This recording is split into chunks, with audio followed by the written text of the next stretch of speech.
overcoming. So still in my eyes, butterflies fill up my stomach, I guess. I've done enough. All right. Well, thank you, Tanner, for joining us today. Very nice to meet Absolutely, you. thank you. Nice to meet Yeah. you too. I actually, I was listening to some of your music when I got up this morning, and I saw you have a song called Corduroy Pants. Lately kinda feeling like I'm stuck. How I'm supposed to move on with my tires in the mud. Never been the type to want something and give it up. You're my favorite song when I'm going on a run. If that's really what you want. And so Yes, I sir. had actually worn my corduroys Nice, legend. in my man. in anticipation for this interview. So why don't you tell me a little bit about that song and its inception and the production of it and everything? Absolutely. That song I made about a year and a half ago, and that was like really when I was starting to get like heavy into producing my own stuff. I think I was maybe just doing like kind of like a for fun thing one night and just like looked up a beat on YouTube and found that one, wrote the track, and then about a year later I came back and like rewrote just a couple lines and remixed it with my roommate Jogger. I'm kind of in the process of releasing a bunch of old tracks I made. I took about a year off social media when I first moved out to LA just to Okay. like kind of like get to myself. Through that I like was just making a lot of tracks with not too much pressure, and so now I'm like in the process now that I'm back on social media and trying to like drop music and stuff, just in this order of releasing a bunch of tracks, and Corduroy Pants is one of the first ones I made in that period, so thought it'd Yeah. be fit to be the first one. Do you typically do a lot of your own production, or do you work with a lot of Yeah. producers? I try to work with a lot of producers now just because I've gotten kind of, sometimes I feel like I'm doing the same thing every time. And so like bringing in new people, and there's a lot of talented people around me. So just trying to like work with these musicians and stuff. But yeah, I like to use a lot of my own beats just because it feels like it's the most myself and I can really get my words out. And I don't feel too pressured to like rap a certain way or sing a certain way because the beat is kind of like open to that. Usually like if it's an indie beat, I feel more inclined to sing, when usually if it's my beat, I can like do it. I can just flow a little easier. I feel that, yeah. You had mentioned when you first moved to Los Angeles, you took a break from social media. Where are you from originally? I'm from Kansas. Kansas. Overland Okay. Park. What was the sort of like jumping off point for wanting to move here? A lot of my family on my mom's side is from the Bay Area, and so I grew up like visiting there a lot, like once a year. And then my brother went to grad school in San Diego, and we visited. Southern California weather like really got me. So when I was like 16, I started making music, and then Yeah. since then the plan was to come to LA and just enjoy everything it had to offer, like weather-wise and like mountains, ocean, all that. Got you. Yeah, that's very cool. I actually, when I had first moved here, I moved back in 2018, and I had never even been here. I'd never Whoa. visited. I just kind of like, I had the opportunity to come over here with a friend, and I just got on the plane, bought a one-way ticket, and just kind of figured it out, you know. You just- Everyone's kind wow. of, everyone's kind of got their own like coming to LA story, and it always involves some kind of like a leap of faith, you know what I mean? Absolutely. Yeah, I'm originally from Buffalo, New York, so coming all the way across the country, total vibe check, like total, like weather's different, people are different, everything's very, very different. So I imagine, Absolutely. you know, moving from the Midwest is it's kind of a similar like culture shock, you know? Absolutely, yeah. Which I like a lot. I like how Same. diverse it is, and just like it's so many different people, so many different like backgrounds and stuff. It really opened up a lot of like things in my mind to like how different things can be for different people. Whereas Kansas was kind of like a bubble in some senses, and just like Yeah. getting all these different experiences really helped me grow as a person, which I love. Yeah, I feel that. I've always kind of maintained the idea that like, especially as a creative, it's like you should try and spend some time outside of your hometown and like get some new experiences, meet some different people, talk to some different people, just kind of break the glass ceiling. 'Cause that's really what it is. You know, you're in an environment, a controlled environment, like you have your family and your friends, everyone you've ever known around you, you know, and then to just kind of Absolutely. like depart from that for a while. I think it's healthy personally. Absolutely, yeah. I Did miss you, home a lot, but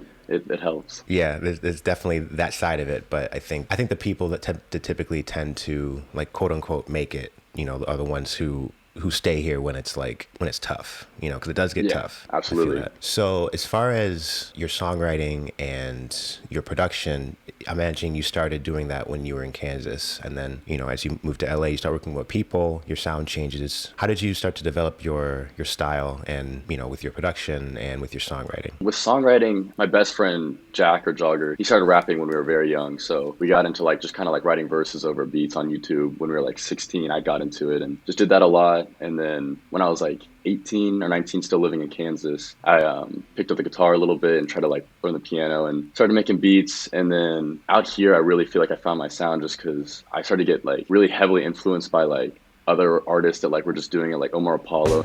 evergreen. You tears me to pieces.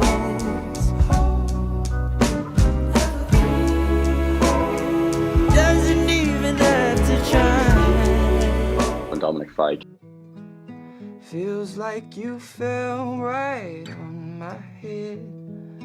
Gave you away to the wind. I hope it was worth it in the end. It just was like a lot of like just guitar and just so simple yet like could really like leave so much room for like vocal production. So harmonies and all that I got into this past couple of years, and yeah, so now it's just like blending the when I need to like, because it felt like when I started I didn't know how to sing, so now trying to like, I was learning how to sing the past couple of years and did a lot of just all singing songs, and then now I'm able to like kind of do what feels right when it needs, and I like makes me very happy to like have that blend in each track. Yeah, I think also like there's a lot of room for live instrumentation in popular music now. I think we went through like a phase where it was, you know, all EDM samples or and dubstep, yeah, all that stuff, and I definitely I feel the resurgence in guitar music coming back, thankfully.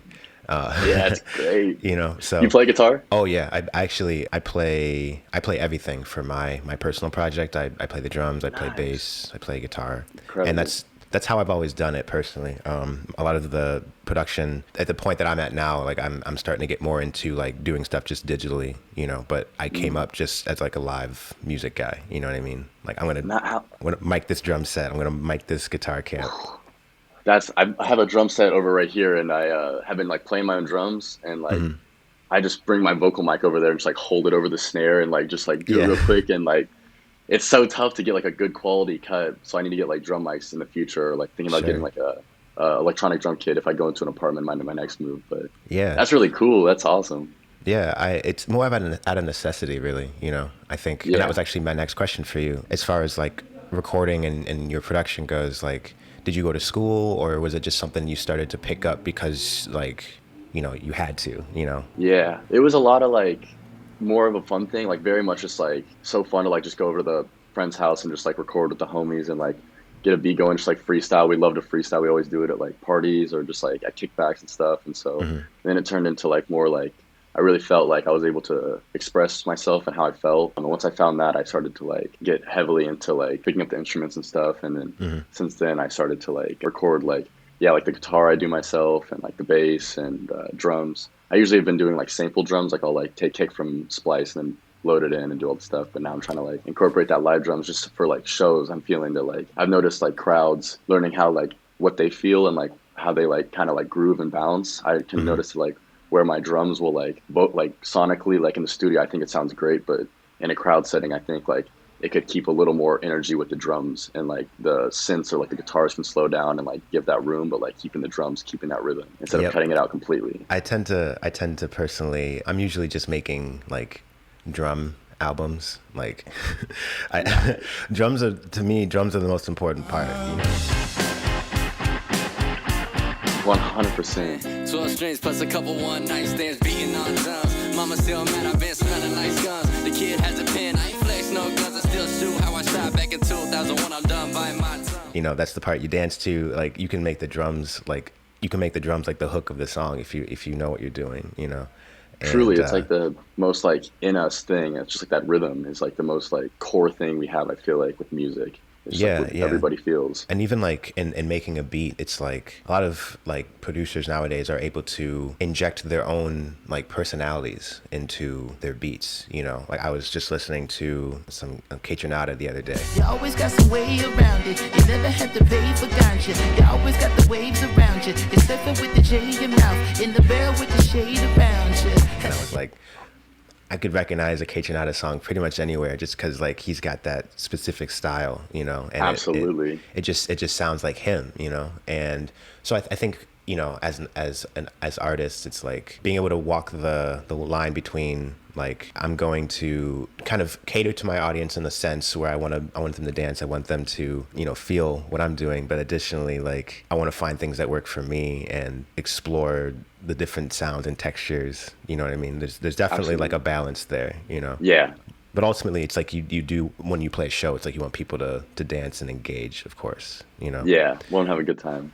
I also had another question as far as like, have you ever had anybody come up to you at a show and ask you like what your songs are about and give you like a totally different, you know, interpretation of your song? I don't think so yet. I think like a lot of my songs right now that I've been performing are a lot of the stuff I was writing in the past year was like kind of this time I was going through like a breakup or like off period with this girl that I was with for a long time. So a lot of the tracks solely revolved around that relationship and like my like feelings and like my thoughts and like emotions, trying to like get through that and like move past and stuff. And so I think a lot of people got that it was kind of like these like he was going through it type thing. But in the breakup bag, I get it. yeah, finally out of that, so it's nice. I'm in that. My favorite type of music I make is when I'm like it's just the good sunshine vibes and like getting back into that. So very happy. Yeah. I was gonna say, has moving to LA, has that sort of changed your perspectives on the things you write about at this point? I think so. I think like it's not even necessarily the place, because surprisingly I noticed it like when I was in Kansas I felt so much more connected to nature, and like I thought LA was going to have a lot more nature, but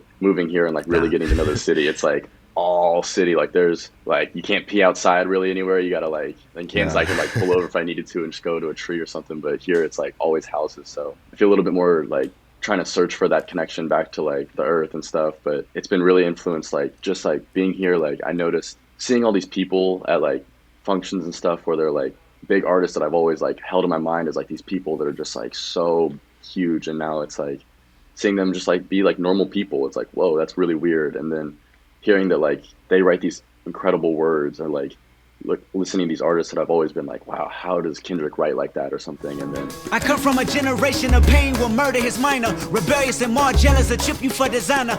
Now I can be like, all right, I really can just like take that responsibility upon myself and like truly understand that I can trust myself to be like just as great of a writer and stuff. So Yeah. holding myself to a different standard, I think, has been the biggest change from moving to LA and like writing music. Yeah, holding yourself to a different standard, and then realizing that no matter what level you're at as an artist, it's like, you know, you might be looking towards someone who is like maybe a little further ahead of you, or someone that's a lot further ahead of you, but understanding that like those people are also having the same thoughts as you. Everyone has insecurities. Absolutely. Everybody is like, oh, I want to be better. I'm trying to get to this point. I'm trying to get to this point, you know? And the thing that I had to keep telling myself is that, you know, we're all artists, we're all creatives, and we're all insecure. You know what I mean? It's like, Absolutely. no matter how much confidence you exude, it's like, there's always going to be that part of you that, you know, you have to check yourself. You know what I mean? And I think it's not something that you can get rid of, but like per se, but I think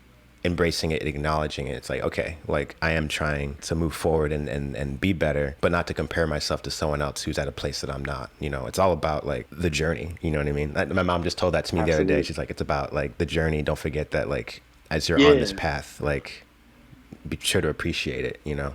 That's my mom was just telling me. I was like telling her, I don't know what I was talking about, just like how I was like in a couple of years, like I'm just feel like I'm really finding my sound again. Like I'm just really like connected with everything. And she was like, you got to remember that your art is not like this like up or down thing where you're getting like, you know, obviously you can get better and stuff, but like really like with music, it's art, and like it oftentimes gets like put in this like very business thing, like when it's a very commercial thing and it's something that like in the industry it's sold and all that, but it's like your art can go like, it's like over here, it's like horizontal, not like necessarily vertical. Like it's just like trust what you're saying and just know that like just feel it, and like not necessarily like think it's like, oh, this is so much worse than what I was doing yesterday, but like this is just different than what I was doing yesterday, and this is how I'm feeling today, and just be okay with that. And not, because I did a lot of attempting to be something, I feel like when I was finding my sound, just to like be like someone else, or like make a song like this guy because I love this song right now. And now it's just like, I love this song, but what's coming out of me today, like what's sounding good to my ears. Yeah, you had mentioned you were kind of going through a period where you were just making songs just for fun. I'm out my head. You know, I think that those are the types of seasons, I think, that, you know, you push your sound because you're not trying to make something as a product, you know? Absolutely. It's very like, especially once you are in an environment where maybe you're talking to, you know, managers or labels or, you know, PR, A&R, it's like you're talking about business, you know, and then Yeah. you start getting caught up in like your music as a business and your art as a business. And, you know, I think to take time, like intentional time to just like make songs that like make you smile, or like, you know, I'm in that process right now, actually. You know, I'm in between album cycles, and I'm like, I think I'm going to just make some songs that make me laugh, you know, just to kind of Beautiful. like get out of my head a little bit, you know. I think that's important. Absolutely. And yeah, so, but that's, I wanted to mention that, because I think that's a really like healthy way of kind of getting out of your head, is to just make stuff just to make stuff. Jam out for a second. Exactly. Just like Yeah. totally like not even recording, but just like put a loop on and just like jam out. It's Yeah. yeah. Is Great. there so, you know, you mentioned, because you make music by yourself and then you also collaborate with others. Do you find that you take a different mindset when you're collaborating versus when you're making music on your own? Absolutely. I think that's like something I'm really trying to work on right now, because I like grew a lot. Like when I made a lot of music back in Kansas by myself, and like I'd have people over, and like there's only like a few select people that I like really felt like it was just like super just like easy to make tracks with, and it just like was a lot of fun. And like even my best friends I sometimes have trouble making music with, even though they make music. But I think I'm like learning how to be like, kind of like sports, I get a little bit more competitive in the studio when I shouldn't. Like my head's just like, oh, you know, like I feel like we should do this idea, but I'm trying to get past that right now and learn to be like more collaborative and not be in the sense of like, you know, whose idea is the best. And I think that's going to be a big thing for me this year, is learning that. But I think like when I'm by myself, I do a lot more like patience, and I get like, I can spend 8 hours by myself and like know that I'm not like on anyone else's clock, and I can just like really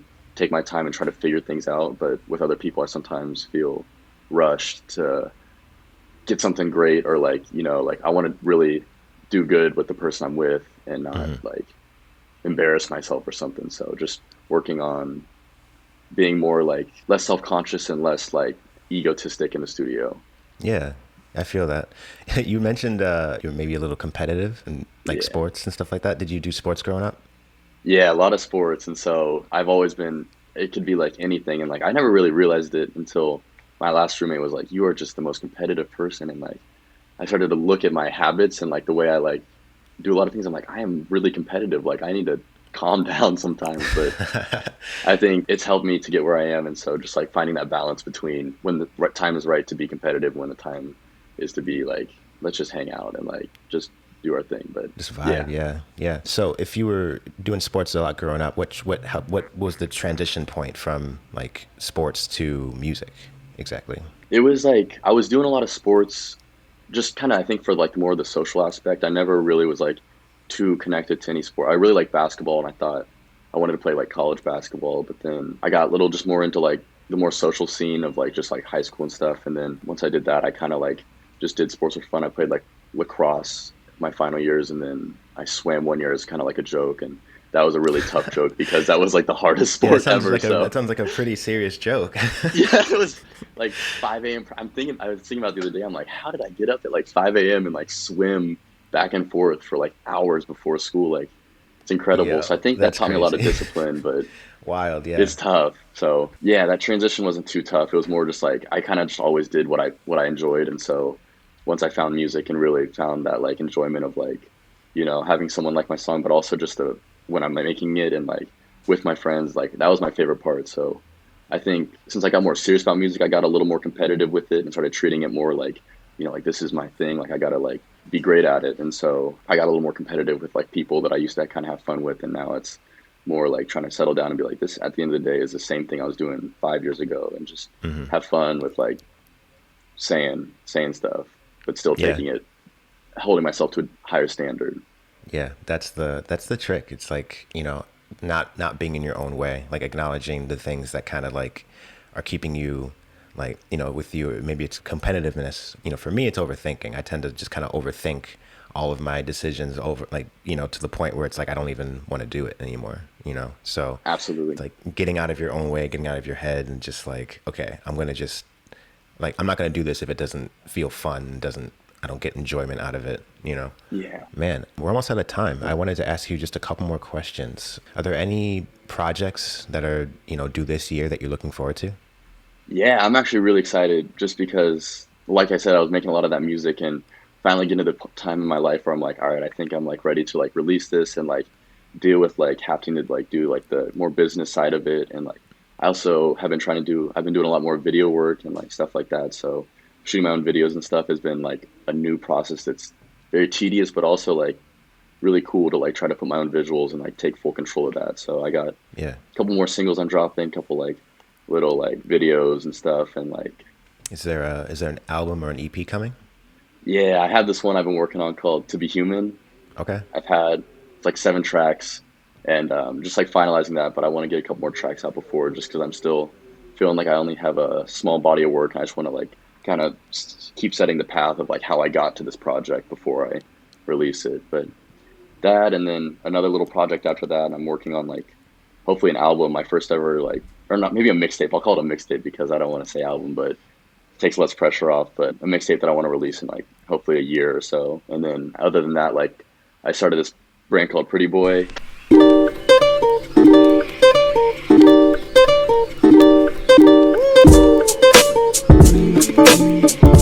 Been working on like making clothes and like screen printing and embroidery, so taking that on, have a couple like drops this summer that I'm excited for, and a couple more throughout the year, so I'm excited. It's a real entrepreneurial spirit here.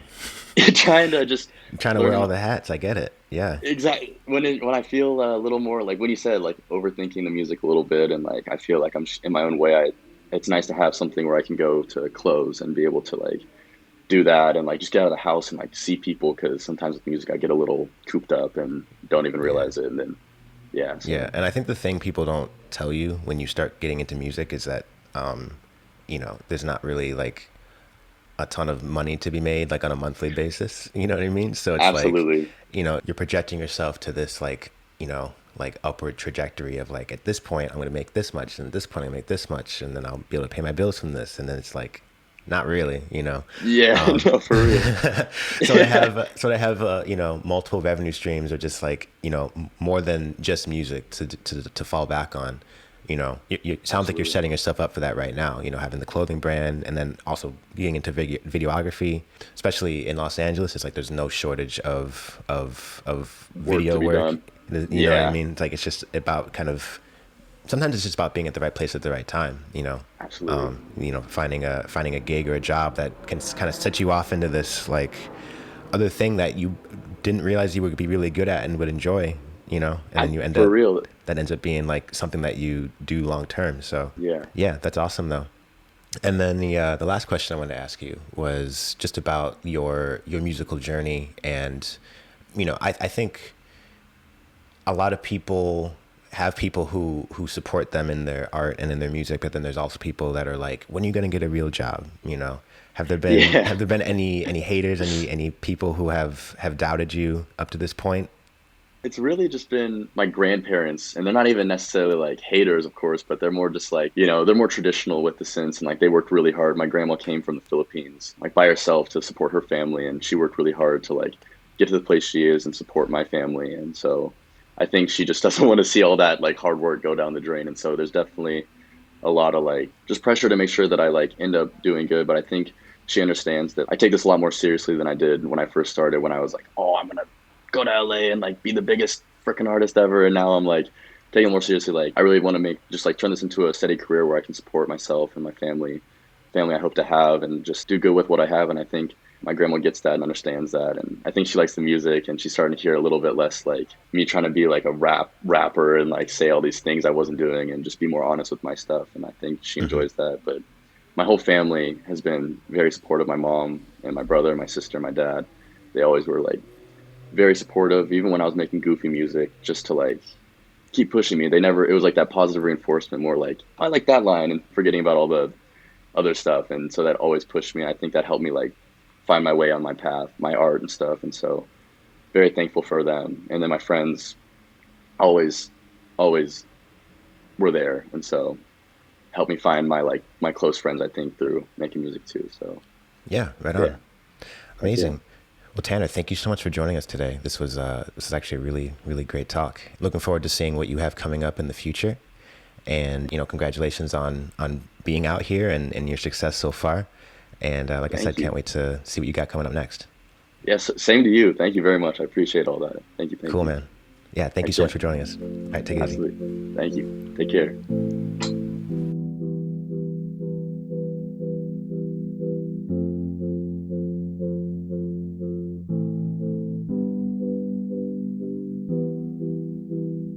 You said something about your old friends. Sun shines on the surface, but I know how them lows get. I'm troubled.